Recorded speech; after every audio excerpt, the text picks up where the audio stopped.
Let's go down to Jerome's. So, yes, this Minnesota Vikings season is fun. Super Bowl homeboy, but, of course, draft season never sleeps. And the Vikings, the defense has been pretty damn legit, but we got to get back to having the meets on both sides of the ball, in the trenches. Trey Smith, Ryan Kelly, Matt Freese, no matter what. On the interior offensive line, defensive line, we need to get back to having the meets. We need to have Modium stop the runs, as well as double, triple down on that meat. Hey, remember when KFC made a sandwich with meat for bread? It was great. We used to be a proper country. That's it. Long story longer. Our guy Ryan Wilson over at CBS Sports, a longtime OG. Also, he does a show with Spielman, which basically Spielman just makes fun of him the whole time. It's kind of awesome, but latest 2025 mock draft. Giants, Raiders select only 2 quarterbacks go round 1. Very possible. I think this is a 2 quarterback draft, especially if Moreau doesn't declare. But and also, should there be 2 first-round quarterbacks? I don't know. There was a reason why so many teams who wanted quarterbacks went for one last year, as opposed to looking ahead to this year. Bears had talented pass rusher, whatever. They'll screw him up. It's up at the top. So Cam Ward 1. I don't think this is as insane as people think. I think Ward is a little bit more toolsier than Shedeur Sanders, but both of them are solid. I wouldn't say that any of them are even in the McCarthy, maybe even Bo Nix sort of conversation. I think that if Ward and Sanders were in last year's draft as is, with the 2024 season in place, I think that they would have been quarterback 7, 8 respectively last year, but Of course, you never know. Shedeur to the Raiders. So that one makes sense. And then they're going to fire Antonio Pierce and hire Deion. It's just going to happen. Travis Hunter going to the Patriots. So I think Hunter's going to play cornerback full time and then moonlight as a receiver. Now, I think that makes more sense than the other way around. And Hunter and Gonzo as a cornerback duo, I like that. Mason Graham going to the Jaguars.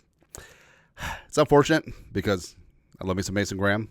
And hopefully the Jaguars don't screw him up. Abdul Qadir going to the Panthers. I like that a lot.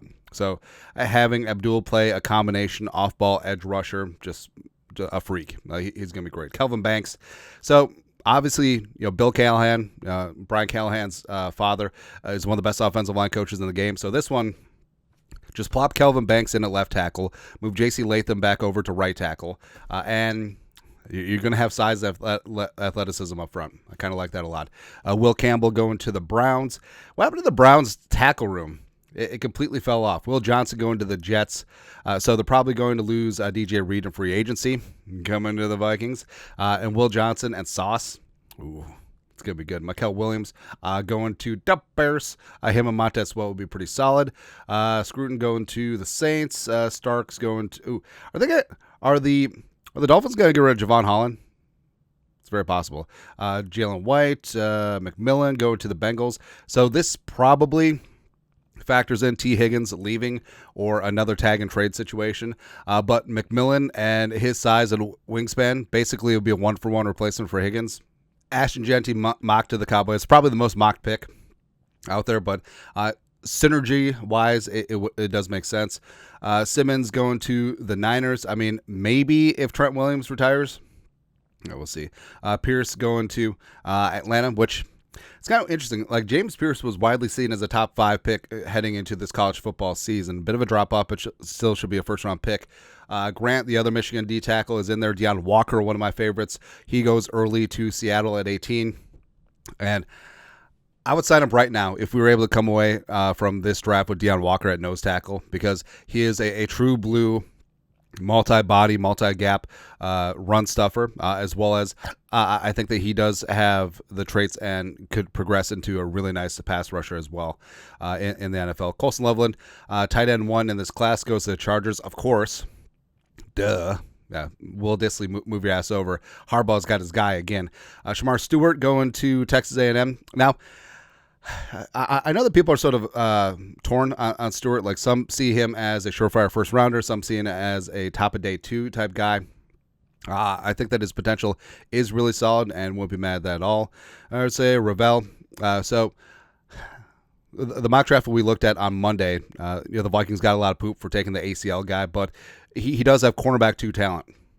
Legitimately. And also, the ACL happened earlier in the season, so hopefully he'll be able to contribute quite a bit as a rookie. Warren, tight end 2, coming. Did he declare? That doesn't matter. Derek Hammond, who's been tied to the Vikings quite a bit through a couple mock drafts early on. A really solid player coming out of Oregon. Nolan Burden. Ooh, Burden going to the Steelers. I like that. The Steelers are really solid at developing receivers. So Luther Burden going to Pittsburgh. It's going to be fantastic.